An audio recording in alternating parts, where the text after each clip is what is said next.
오늘 우리가 함께 나눌 말씀은 눕기 2장 14절에서부터 23절까지 말씀 함께 나누겠습니다.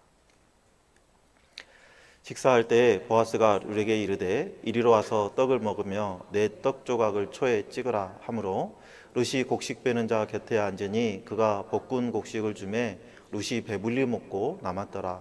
룻이 이삭을 주우러 일어날 때에 보아스가 자기 소년들에게 명령하여 이르되 그에게 곡식단 사이에서 죽게 하고 책망하지 말며 또 그를 위하여 독식다발에서 조금씩 뽑아 버려서 그에게 죽게 하고 꾸짖지 말라 하니라. 룻이 밭에서 저녁까지 줍고 그 주운 것을 떠니 보리가 한 에바쯤 되는지라. 그것을 가지고 성읍에 들어가서 시어머니에게 그 주운 것을 보이고 그가 배불리 먹고 남긴 것을 내어 시어머니에게 드리매 그 시어머니가 그에게 이르되 오늘 어디서 주었느냐 어디서 일을 하였느냐 너를 돌본 자에게 복이 있기를 원하노라 하니 룻이 누구에게서 일했는지를 시어머니에게 알게 하여 이르되 오늘 일하게 한 사람의 이름은 보아스니이다 하는지라. 나오미가 자기 며느리에게 이르되 그가 여호와로부터 복 받기를 원하노라. 그가 살아있는 자와 죽은 자에게 은혜 베풀기를 그치지 아니하는도다 하고 나오미가 또 그에게 이르되 그 사람은 우리와 가까우니 우리 기업을 물을 자 중에 하나이니라 하니라.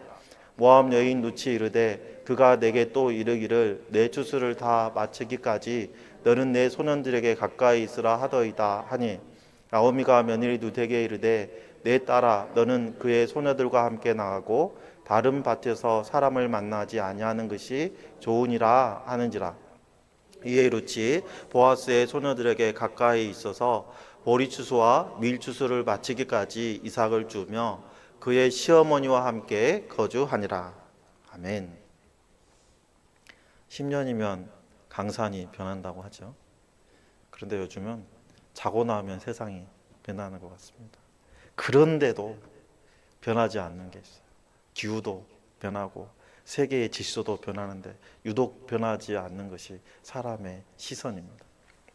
그 시선으로 어떤 것을 어떻게 보느냐에 따라서 똑같은 일인데도 선한 일이 되고 악한 일이 되죠. 정말 문제인 것은 그것을 바라보는 시선이 그렇게 바뀌기 힘들다는 것이죠. 미국의 한 학자가 요즘 미국의 정세를 두고 이렇게 얘기합니다. 계엄령이 아니면 내전으로 내달리고 있다. 우리나라도 크고 작은 갈등들에 휩싸여서 살아가고 있죠. 서로 언성을 높이고 열심히 싸우는데 돌아서 보면 뭐 죽고 사네 하고 싸우는데 아무 일도 아닌 일들이 있잖아요. 우리가 그렇게 치고받고 싸우고 갈등 속에 휘말리는 것은 우리가 바라보는 시각이 다 다르기 때문이죠. 요즘 제가 보는 시각으로 다른 사람을 평가하는 것 자체가 교만이다 하는 부분에서 깊은 묵상을 하고 있습니다. 나의 기준을 내려놓고 정말 빈손으로 바라볼 때 새로운 시각이 열리는 것 같습니다. 대부분의 사람은 빈손일 때, 극한 상황에 처해 있을 때, 그때 변화를 경험하게 됩니다. 그래서 사람들에게 결핍은 어떻게 보면 변화의 자리가 될 수 있는 것이죠. 그래서 우리는 모든 게 다 끝났다. 길의 마지막 자리에 이르러서 또 다른 새로운 길을 찾는 경우가 많이 있죠. 오늘 본문의 룻도 그랬어요. 그녀는 이방 여인이었잖아요. 아무것도 가진 것이 없는 빈손으로 베들레헴에 돌아온 이방인 과부였습니다. 그녀가 할 수 있는 일은 그저 남의 밭에 가서 이삭을 줍는 것, 그게 다였어요. 정말 보잘것없는 평범한 일상에서 하나님이 열어놓으신 은혜의 길을 발견합니다. 하루의 성실함 속에서 은혜를 경험한 그 룻의 이야기를 통해서 오늘 우리도 하나님께서 우리를 결핍의 자리에서 있게 하는 그 이유가 하나님의 일하심을 경험케 하시려는 것이라는 것을 우리 함께 묵상하기를 소망합니다. 오늘 우리의 절망의 시선, 우리의 낙심의 시선이 변화해서 희망과 소망의 시선으로 변화되는 그러한 귀한 은혜가 있기를 소망합니다. 믿음의 시선으로 세상을 바라보는 귀한 결단의 시간이 되기를 예수님의 이름으로 축복합니다. 베들레헴에 돌아와서 이삭을 줍던 룻은요, 하나님의 인도하심으로 보아스의 밭에서 보리 이삭을 줍게 되었어요. 룻은 이방 여인이고 또 영원히 여호와의 총회에 들어오지 못하는 모압 족속의 여인입니다. 그럼에도 보아스는 룻을 딸이라고 불렀어요. 그리고 다른 밭에 가지 말고 자신의 밭에 머물면서 이삭을 줍도록 별해해 주었습니다. 그렇게 끝난 것이 아니에요. 오늘 14절에 보니까 식사할 때 보아스가 룻에게 이르되 이리로 와서 떡을 먹으며 내 떡 조각을 초에 찍으라 하므로 룻이 곡식 베는 자 곁에 앉았으니 그가 볶은 곡식을 주매 룻이 배불리 먹고 남았더라 하고 기록하고 있습니다. 우리가 지난주에 잠깐 살펴봤던 것처럼 당시의 종이나 이방인이 주인의 식탁에서 밥을 먹는다, 있을 수 없는 일이에요. 특히 이스라엘의 남성이 모압 여인과 함께 대화를 하거나 함께 식사한다는 것은 그 사회적인 인식이 도저히 불가능한, 이루어질 수 없는, 도저히 상상조차 할 수 없는 일이었거든요. 그런데 보아스는 이방 여인 모압 출신의 이 룻을 내 딸이라고 부르면서 한 가족으로 맞아주고 한 식탁에서 식사를 할 수 있도록 초청해 주죠.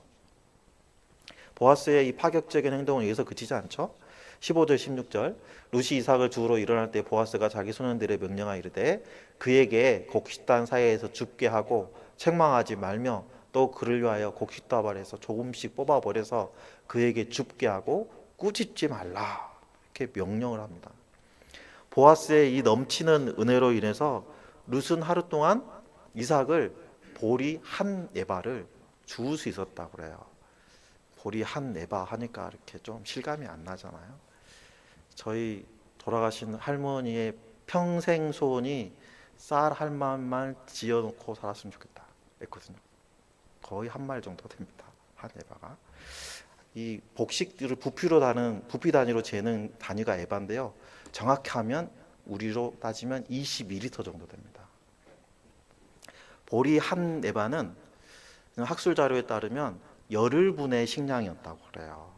그러니까 하루 동안 주었는데 한 에바를 주었다는 것은 룻이 나가서 단지 일용할 양식을 획득했다는 차원이 아니죠. 어마어마한 양을 주울 수 있었다는 거예요. 당시 이삭을 주어서 목숨을 연명해야 하는 사회적 약자들이 많이 있었잖아요.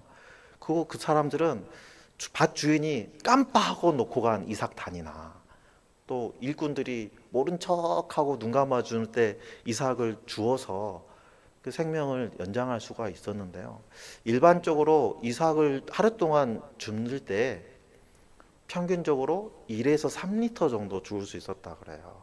그러니까 우리 1.8리터 PT병 있잖아요. 잘하면 그 정도 하나 들고 갈 수 있었다는 거예요.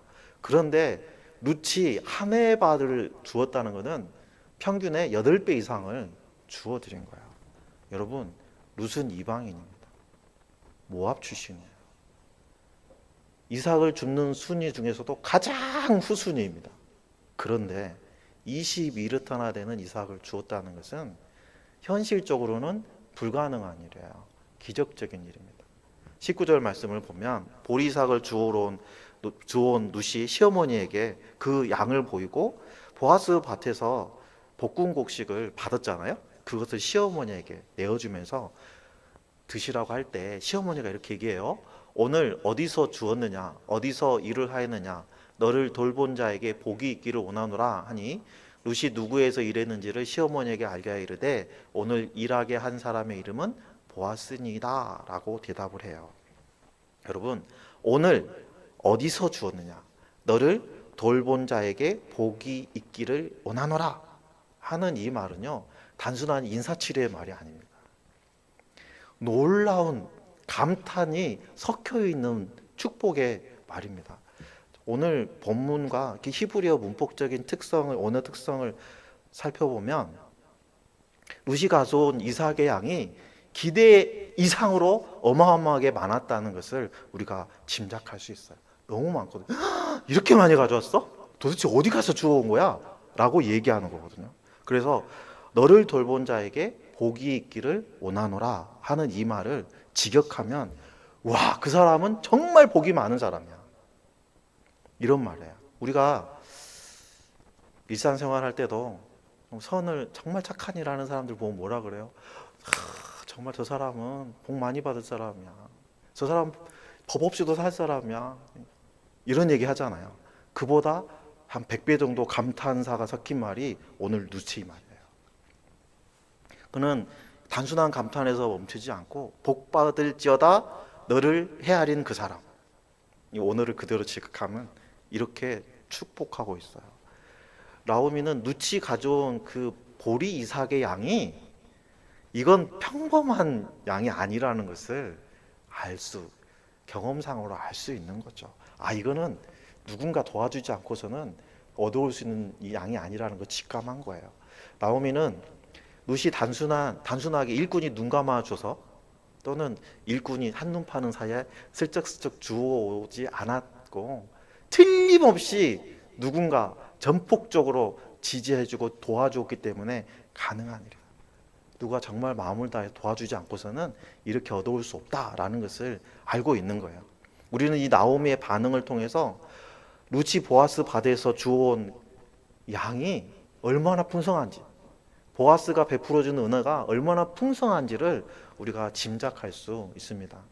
룻이 이렇게 일반적인 수확량보다 훨씬 많은 이삭을 주워올 수 있었던 것은 보아스가 다발에서 조금씩 뽑아 버려서 죽게 할 수 있게 하라, 이런 조치에서 시작이 된 것이죠. 20절 말씀을 보면, 나오미가 자기 며느리에게 이르되 그가 여호와로부터 복받기를 원하라. 그가 살아있는 자와 죽은 자에게 은혜 베풀기를 그치지 아니하도다. 나오미가 또 그에게 이르되 그 사람은 우리와 가까우니 우리 기업을 물을 자 중에 하나이니라 라고 얘기합니다. 나오미는 보아스가 하나님으로부터 복받기를 원한다고 축복하고 있어요. 여기서 우리는 나오미의 이 반응이 단순한 놀람이 아니라 이건 하나님이 하시지 않고서는 할 수 없는 일이네 라는 간증이 포함되어 있다는 것을 알 수 있어요. 여러분, 나오미가 말한 복받기를 원하노라 하는 이 축복의 감탄은요, 사실은 회복의 고백인 거예요. 나오미가 베들레헴으로 돌아올 때는요, 한탄과 낙심의 목소리로 뭐라겠죠? 하나님께서도 자신을 몹시도 괴롭게 하였으니 나를 나오미라고 부르지 말고 마라라고 부르라고 했잖아요. 그런데 이제 나오미의 입술에서 무슨 말이 나옵니까? 하나님을 향해서 보아스를 축복해달라, 보아스에게 복 내려달라고 축복을 구하고 있는 모습. 여러분, 나오미의 시선이 바뀌었어요. 이전에는 빈털이가 되어가지고 내가 가지고 없는 것들을 보면서 비관하며 낙심했던 사람이라면, 이제는 하나님의 은혜를 기대하고 하나님을 바라보면서 하나님이 앞으로 부어줄 은혜까지도 기대하고 있는 거예요. 여러분, 이제는 하나님이 나를 비우셨다 하는 그 절망과 불평과 원망의 마음이 아니라, 룻이 풍성한 이삭을 가져오는 것을 보고 하나님은 지금도 나를 돌보시고 계시는구나 확인할 수 있었다는 거예요. 내가 빈손으로 올 때는 하나님은 나를 떠났어, 하나님 나를 버리셨어 라고 생각했는데 지금은 하나님은 여전히 나를 돌보시고 계시는구나 하고 고백하고 있는 모습이라는 거예요. 여러분, 하나님의 은혜는 변함이 없었어요. 베들레헴에 있을 때나 모압 땅에 있을 때나 하나님이 나오미를 바라보는 시선은 똑같았습니다. 하지만 나오미는 다르게 느꼈던 거예요. 왜요? 믿음의 시선이 없었기 때문에. 나오미의 시선이 바뀌니까 하나님의 그 은혜를 바라볼 수 있는 눈이 열린 거예요. 이제 그때서야 하나님의 은혜를 느끼게 되는 거죠. 또 1장 21절 말씀 보시죠. 내가 풍족하게 나갔더니 하나님께서 내게 비어 돌아오게 하셨느니라. 하나님께서 나를 징벌하셨고 전능자가 나를 괴롭게 하셨거늘 너희가 어찌 나를 나오미라 부르느냐라고 말하죠. 여기서 우리는 나오미의 매우 비관적인 시각을 우리가 확인할 수 있잖아요. 그런데 지금 나오미는 어떤 시각을 가지고 있어요? 다른 사람을 위해서 복을 구하는 자세로 바뀌었다는 거예요. 여러분, 내가 하나님과의 관계가 회복되지 않았는데 하나님께 내가 복을 빌 수 있습니까? 그렇죠. 내가 하나님께 철저하게 낮은 상태로 나아가서 하나님과 나의 관계가 어느 정도 회복되었기 때문에 내가 하나님께 복을 구할 수 있는 거예요. 여러분 어린 시절 한번 생각해 보세요. 아버지한테 야단을 엄청 맞았어요. 아버지가 엄청 무서워요. 아버지가 나한테 화해의 손길을 내밀지 않았는데 아빠 나 100원만 할 수 있어요? 간땡이가 엔전이 크지 않고서는 금방 야단 맞고 아버지한테 100원만 달라고 하기는 어렵죠. 아버지의 사랑에 대한 신뢰가 있으니까, 아버지와 대한 관계가 회복되었으니까 하나님 복 주세요 라고 얘기할 수 있는 거예요. 다시 얘기하면 하나님께서는 상한 나오미의 심령을 만져주셨고 회복 주셨고 그녀의 믿음의 첫걸음을 내둘 수 있도록 이끌어 주셨다는 거예요. 자, 20절 상반절을 보면 나오미가 며느리에게 이렇게 합니다. 그는 틀림없이 주님께 복받을 사람이다. 그 사람은 먼저 세상을 뜬 우리 식구들에게도 자비를 베풀더니 살아있는 우리에게도 한결같이 자비를 베푸는구나 라고 얘기하고 있어요.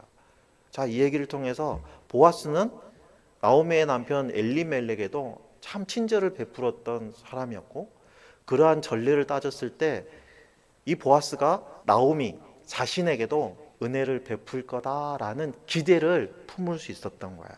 자, 그는 우리와 가까운 사이다. 그는 지방간으로서 우리를 맡아야 될 사람이다 라고 룻에게 말하는 것에서 우리는 희망을 읽을 수 있어요.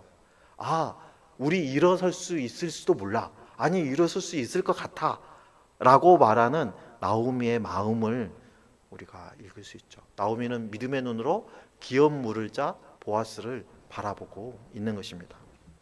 여러분, 고엘, 기업 물을 자, 이 고엘이라는 말은요, 구속하다 또는 되찾다, 되사다, 해방시키다 라는 의미를 가진 단어예요. 구속자, 다시 말하면 가까운 친척 중에서도 책임을 다할 수 있는 사람, 그 사람을 고엘이라고 해요. 그 사람이 우리와 가까우니 우리의 기업을 물을 자이니라 한다는 말은 그 사람이 고엘이 될 수 있다라는 말이에요. 그러니까 보아스는 단순한 친척이 아니에요. 가문의 생명과 소유를 지켜내주는 대리인이자 구속자로서 그 역할을 해줄 수 있을 거야 하는 믿음의 눈으로 보고 있는 거예요.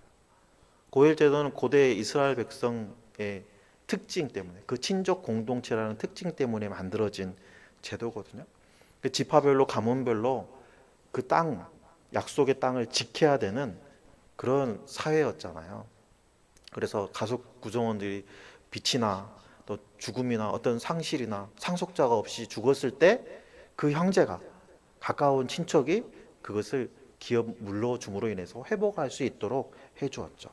가장 가까운 친족이 그 일을 감당하게 되었습니다. 자, 기업 물을 자는요, 토지를 되찾아주거나 종으로 팔린 사람을 대신 돈을 주고 되찾아오거나 또는 피해 복수자가 되기도 하죠. 오늘 본문에서는 어떤 일을 해야 되는 걸까요? 보아스가 형제 중에 아들이 없어 죽어서 대를 잇지 못하는 경우에는 어떻게 하죠?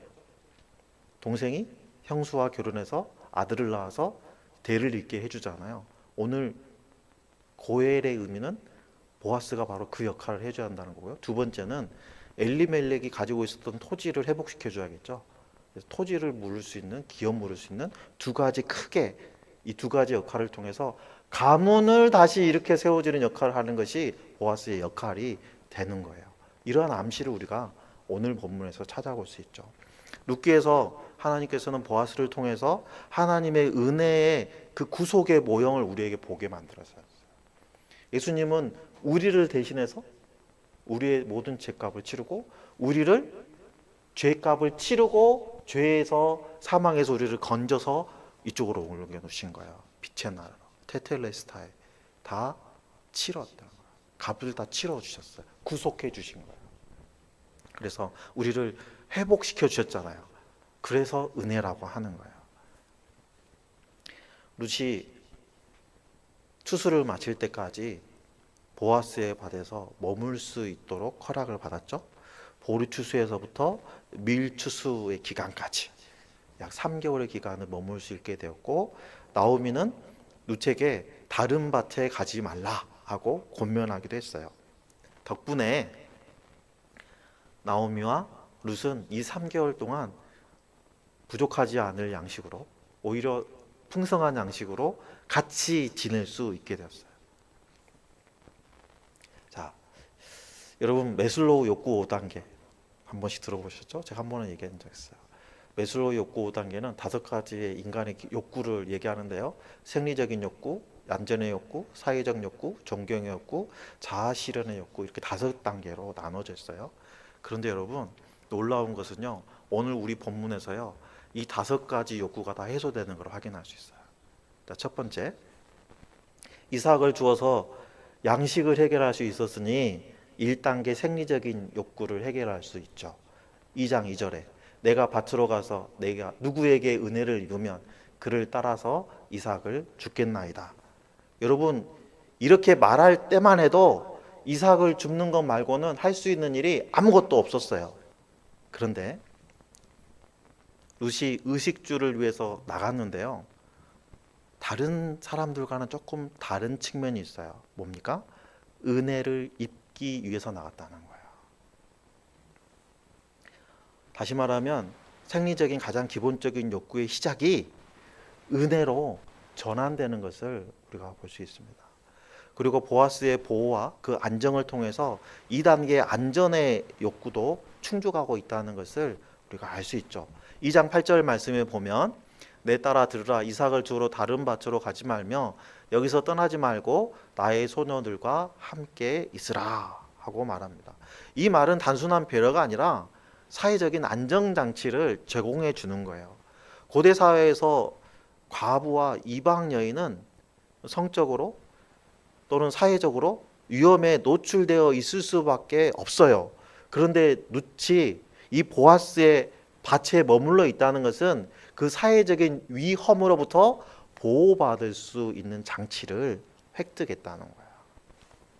여러분, 은혜를 입기 위해서 나갔던 룻은 하나님의 보호 아래 거하는 은혜를 입게 되었어요.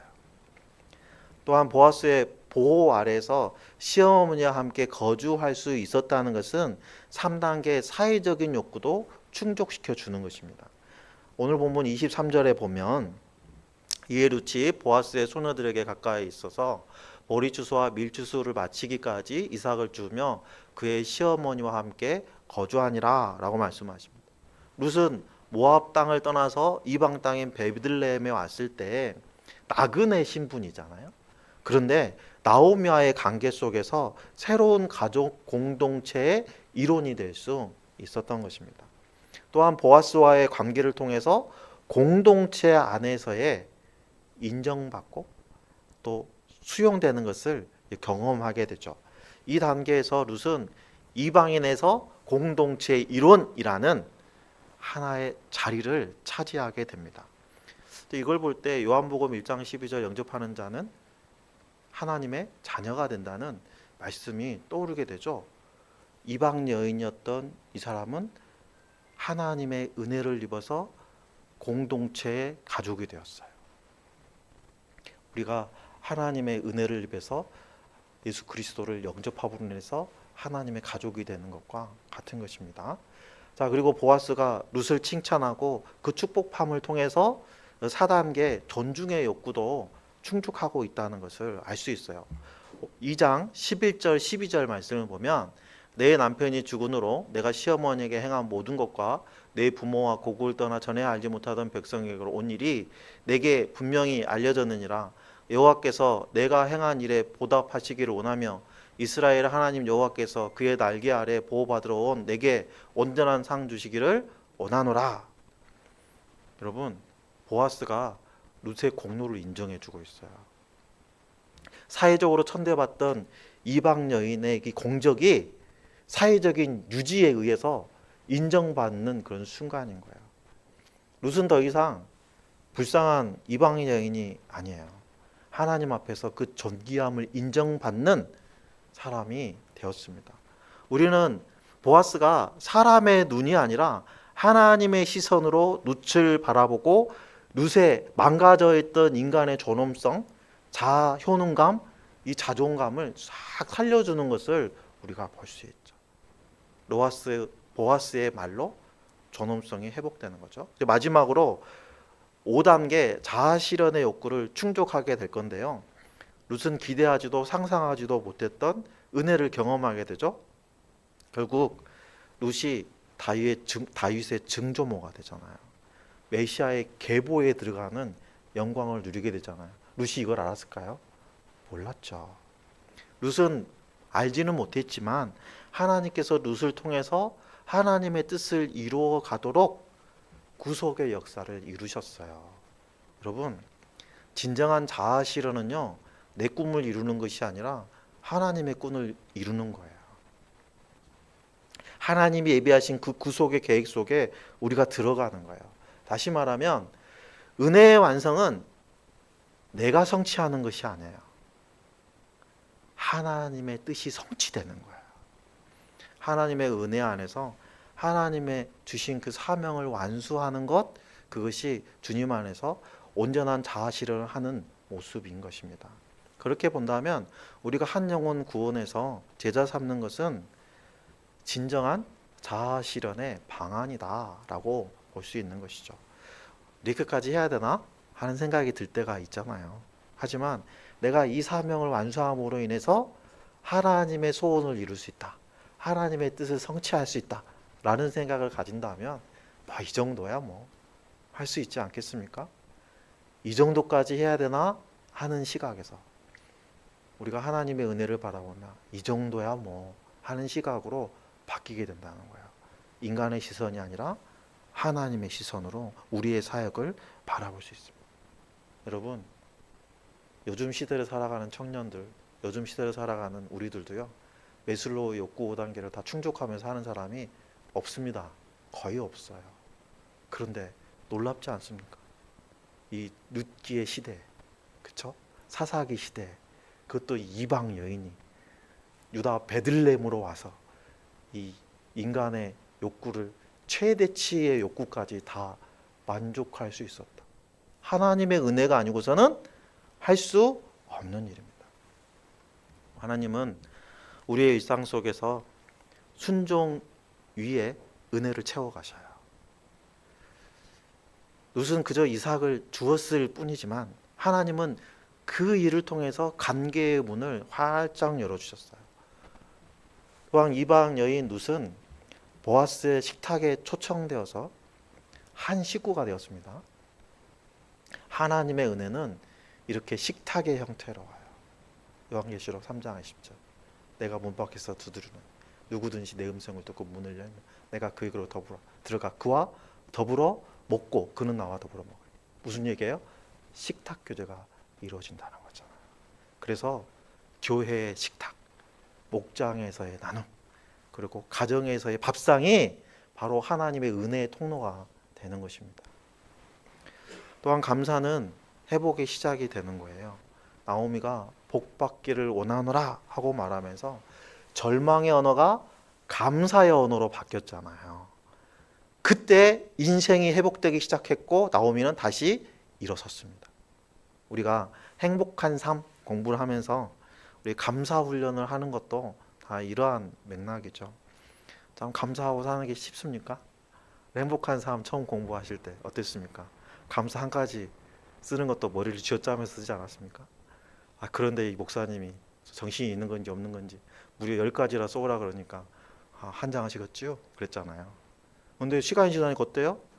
10가지 그냥 막 나오잖아요. 그죠? 훈련되지 않아서 안 됐던 거예요. 훈련되지 않아서. 여러분, 부정적인 언어가 긍정적인 언어로, 절망의 언어가 감사의 언어로 바뀌는 거는요, 훈련이 필요해요. 그래서 우리가 신앙 훈련을 하는 거예요. 여러분, 룻기 2장은요 한마디로 딱 하면 흉년을 넘어 풍성으로 라는 말로 축약할 수 있어요. 하나님은 룻의 믿음을 보시고 보아스의 은혜를 통해서 나오미의 신앙까지 회복시켜 주십니다. 오늘 우리도 마찬가지죠. 믿음의 순종을 할 때 하나님의 은혜가 우리에게 임하고 그 은혜는 반드시 감사와 찬양으로 표출될 수밖에 없습니다. 그로 인해서 우리는 회복되게 되죠. 이전에 제가 6.25 전쟁 피난길에 폭격으로 인해서 다리를 심하게 다친 친구를 등에 쥐고 끝까지 부산까지 갔던 사례를 한번 얘기해 드린 적이 있죠. 여러분, 주님이 그렇게 하셔요. 우리가 상하고 찢겨서 도저히 걸어갈 수 없는, 움직일 수 없는 그 상태일 때 주님이 우리를 끝까지 업고 가십니다. 우리가 지켜야 될 건 뭐예요? 주님을 바라보는 시선이에요. 여러분, 하나님은 떠나는 자에게 은혜를 주지 않습니다. 우리가 새벽마다 보고 있는 역대하의 중요한 주제 중에 하나죠. 여호와께 돌아오라. 하나님 안에 머물면 끝까지 남는 자에게 하나님께서는 반드시 회복의 은혜를 주시는 거예요. 여러분, 룻이 보리이삭 한 네발을 주었다는 것은요, 단순하게 양식을 풍족히 주었다는 의미가 아닙니다.